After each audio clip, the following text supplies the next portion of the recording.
Very nervous, but very excited. Very excited. It's been a while since we've made the semi-finals. We're out here with all family and friends, as you can see. Big crowd's going to be gathering. Just want to get this game going so that we can have a little bit of fun. I think they're just happy. They're just to be here. They're excited.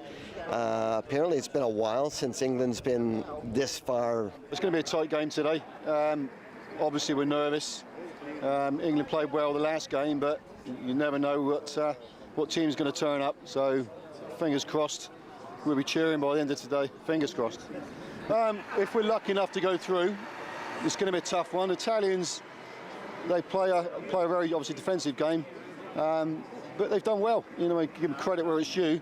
It'll be a tight game, very tight game. But if you're gonna win it, you've got to beat the best, right? So. But for us, for me, obviously, I want Italy to win. As far as who goes in the final, yes, I'd love England to be in the final because, again, it's got that more rivalry feel to it, right? If they win today, they get to play Italy, eh? And then we got a good rivalry going on there. So let's hope for the best. They win today, and we'll see what happens in the next one. One day at a time, one game at a time. I can remember '66, the World Cup. Some of these guys over there were sitting at Wembley Stadium in '66. That's the last time we ever won anything. Where would it rank? Be crazy, man. Absolutely crazy.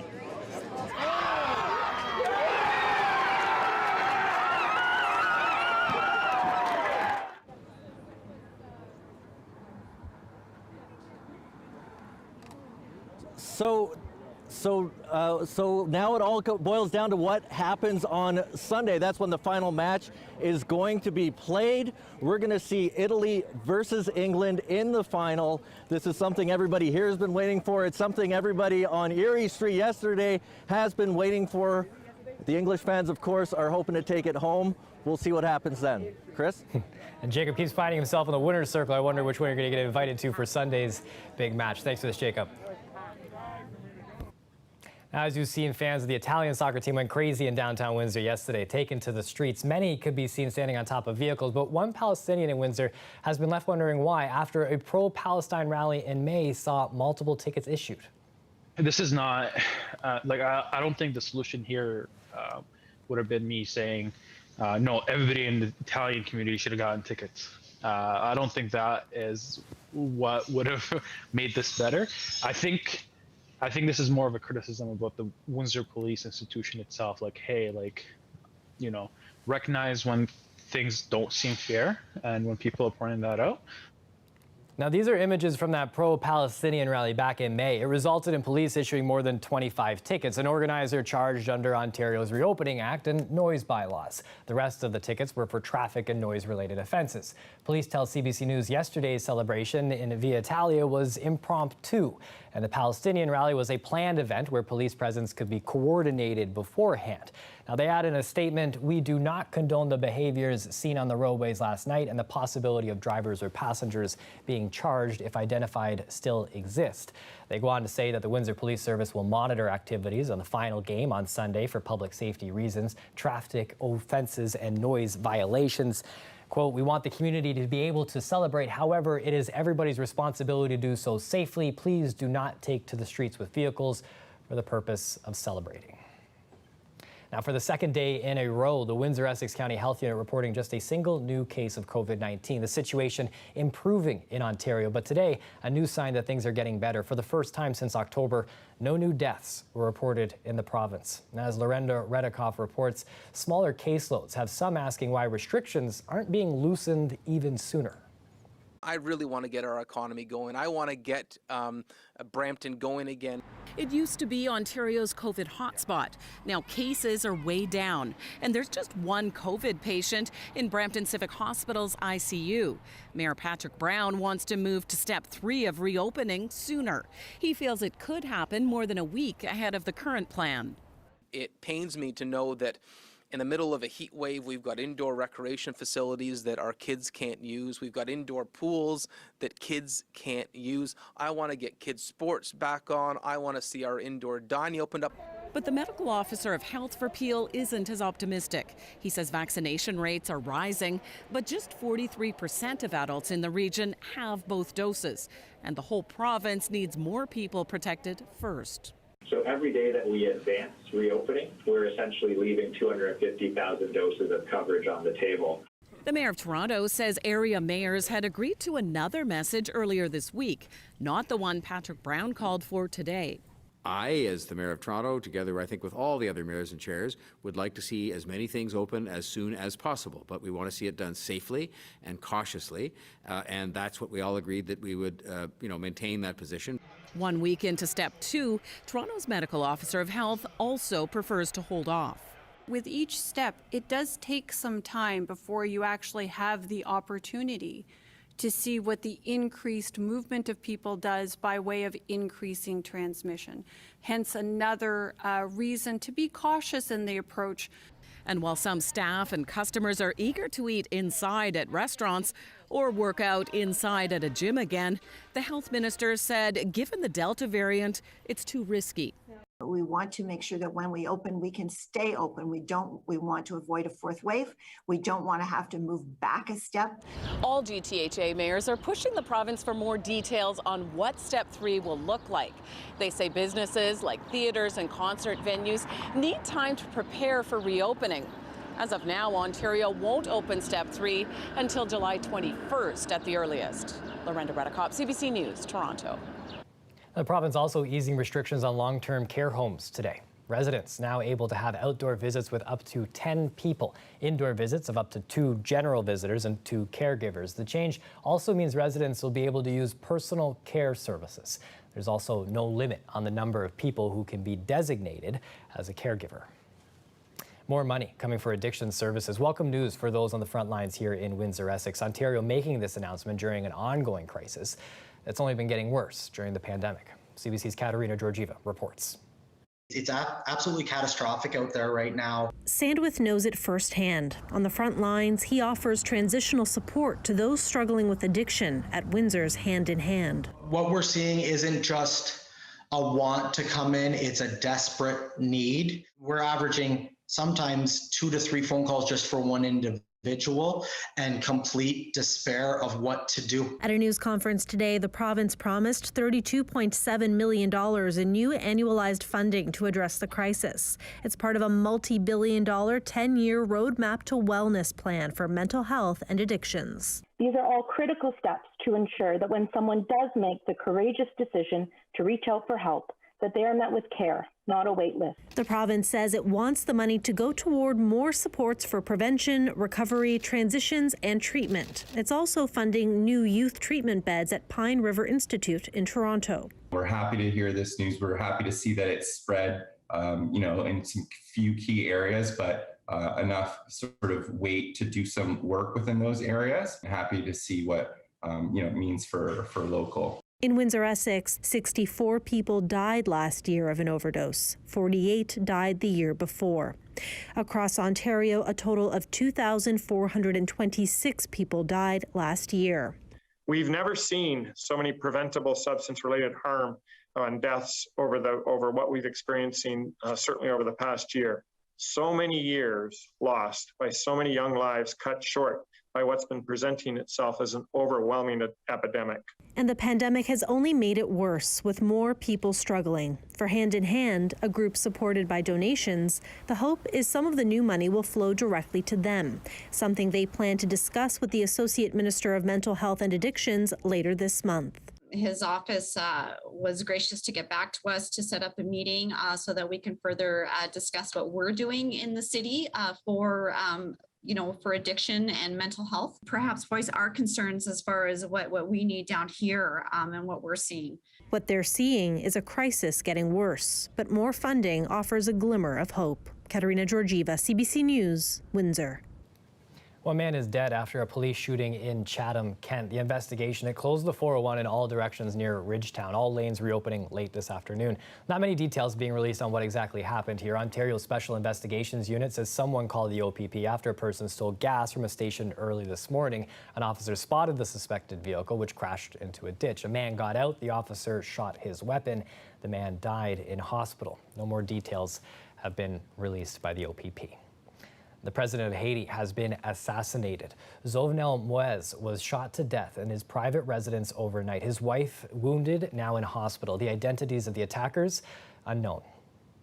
You know, the assassination of a man is too much, and the assassination of a president is condemnable. Haiti's ambassador to Canada says that people are resilient. They will overcome the crisis. The country has been struggling against a rising wave of political violence, and there are fears of widespread unrest. Moise faced fierce protest taking office in 2017. His political opposition accused him of becoming increasingly authoritarian and trying to install another dictatorship in the country. And meanwhile, the head of a local Haitian relief organization is scared that the assassination will result in increased violence in the capital of Port-au-Prince. Jim Scott is the founder of Enable Haiti, which operates 3 orphanages, 3 schools, a bakery, and a farm in and around the capital. So it's worrisome for, I'm sure, everybody there in Haiti, certainly worrisome for us. And you know, we talked to our security team earlier today, made sure we're locked down. We've been locked down for almost a year now, but you know, our schools are not operating. They're operating in our compounds now. None of our workers are actually, you know, going home. Their people are living in our compounds now. So we're trying our best to keep it, and we have been very safe. We've had no issue. We've had no attacks. We've been extremely fortunate. Before this, the murder today or the assassination, our kids were already fearful, and I just think this kind of ramps it up more. My fear is that the streets become more violent than they already are. We feel that, you know, the port, we've been able to get through the port in, I would say, the last 8 months in pretty good shape. We've shipped farm equipment in from China. We just shipped 2 40-foot containers of food, and for the first time in 11 years, we've been able to get product through the port. It's not been easy, and I fear that this might slow it all down again. Right? Without leadership and without them clearing the way, I feel we can take a step backwards. Now, Scott hopes to send more food and clothing to Haiti to support his orphanages and schools. He's accepting donations of bags of rice and summer clothing at his shop Ground Effects on Rhodes Drive. We'll take a live look outside, and you can see it's been one of those days out here in Windsor. We might have lucked out as this storm seems to pass over, but that watch still in effect. Chatham Kent dealing with some messy stuff. Colette will break that down next.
Leaders in the Assembly of First Nations are selecting a new national chief. Perry Belgrade is stepping down after 6 years as head of the organization. Now, the first round of the balloting is wrapped up. A new national chief expected to be named later this evening. CBC's Olivia Stefanovic reports. Perry Belgrade, 291. The last time a national chief was elected, it was done in a room before hundreds of people. Now it's a virtual event, with chiefs voting electronically for Perry Belgrade's replacement during a time of reckoning on reconciliation. We must seize this moment and take a quantum leap of change. Candidates are under pressure from communities to seek accountability following the discovery of hundreds of unmarked graves at former residential school sites. Thoughts and prayers are no longer enough. This requires urgent and thoughtful action. We have to be prepared as a country and as people that there will be more. Belgrade says he wants his successor to maintain momentum, pushing the federal government for change. Continue to advocate for investments to close the socioeconomic gap that exists. So investments in education, in housing, and water, and infrastructure, the social determinants of health, moving beyond the Indian Act, and reconstituting and refocusing ourselves as First Nations and self-determination. The new leader will step into negotiations with Ottawa over how to make First Nations policing an essential service, addressing racism in the healthcare system, and will face a decision on whether to visit the Pope at the Vatican later this year to appeal for an official apology for the Roman Catholic Church's role in running residential schools. We, as people, have to do the climbing from all sectors of society. And I think that's a challenge for us now going forward, to make sure that everybody has hope and inspiration for a bright future here in this great land called Canada. Whoever becomes the next national chief will also have to develop a working relationship with all political parties, as speculation grows over an upcoming snap federal election. Olivia Stefanovic, CBC News, Ottawa. Tropical storm Elsa made landfall today along Florida's northern Gulf Coast.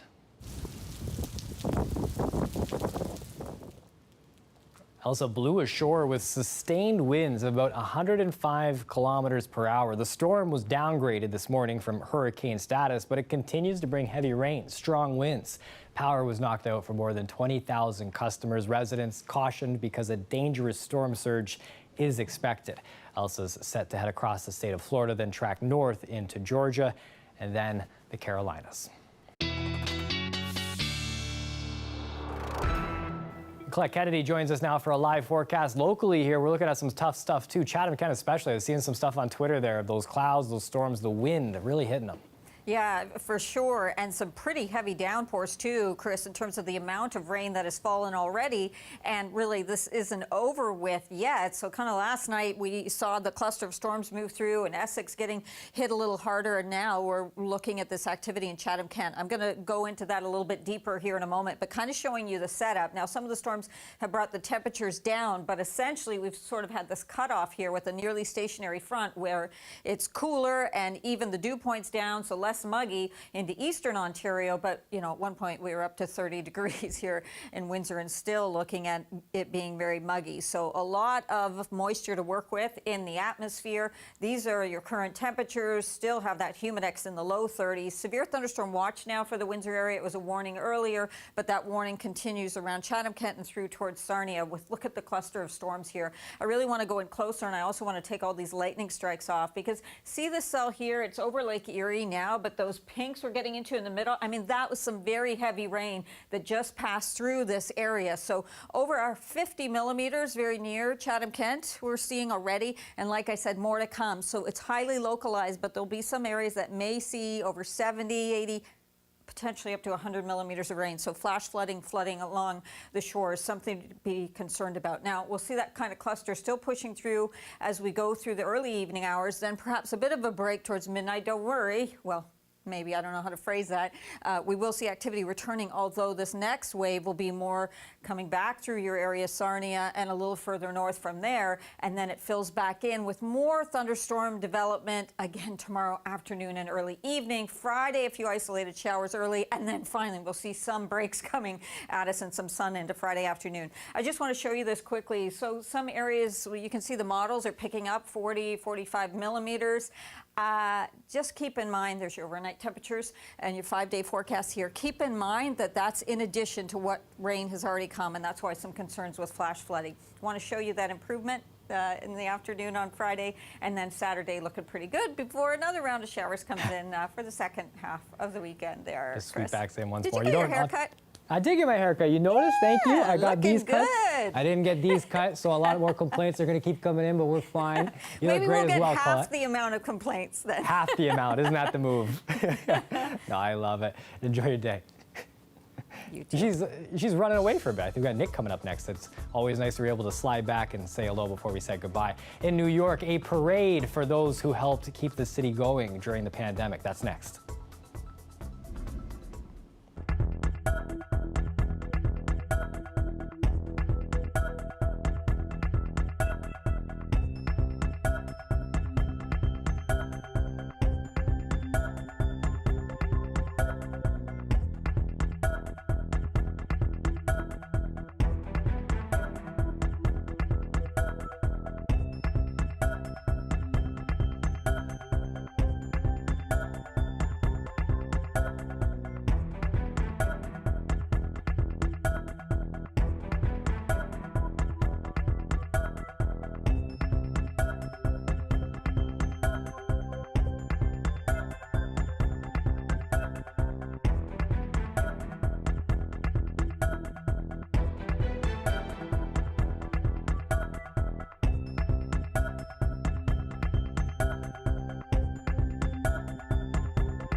Essential workers who helped New York City fight the COVID-19 pandemic honored today with a ticket tape parade, the first in nearly 2 years. The CBC's Chris Reyes reports. We are in the heart of the parade route for the hometown of heroes, New York City, celebrating their everyday workers who got them through this pandemic. I'm talking hospital workers, nurses, doctors, restaurant workers, teachers, police officers, firefighters, people who drove buses, worked in subways. And the big cheer today is simply thank you.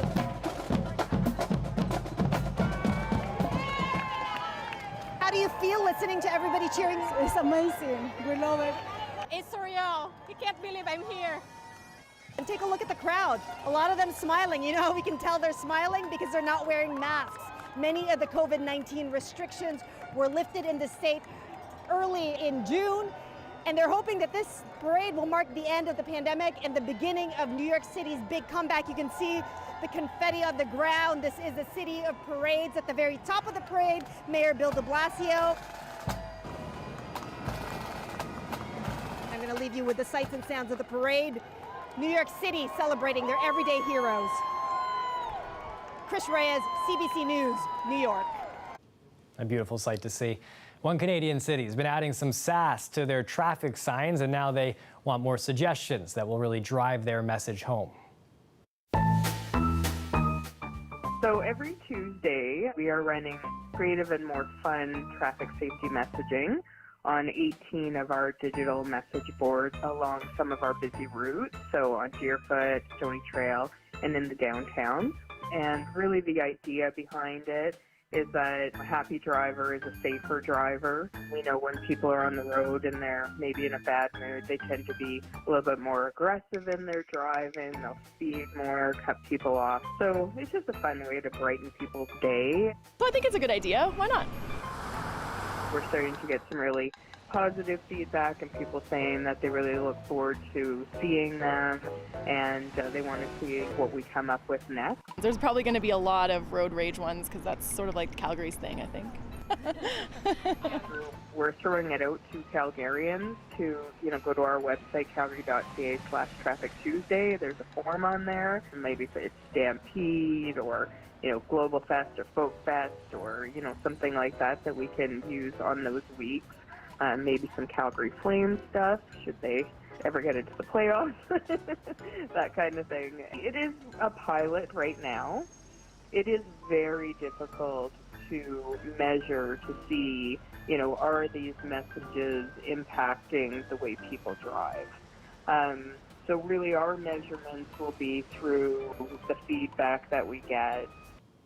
Not a bad way to keep people paying attention as they're driving around. That's it for us here tonight. Don't forget, for news anytime, you can go to our website, cbc.ca/Windsor. Now, the game tonight, Game 5 of the Stanley Cup playoff. Montreal takes on Tampa Bay. That's going to be here on CBC. The Rick Mercer Report, that's up next. Thanks for watching. Have a great night.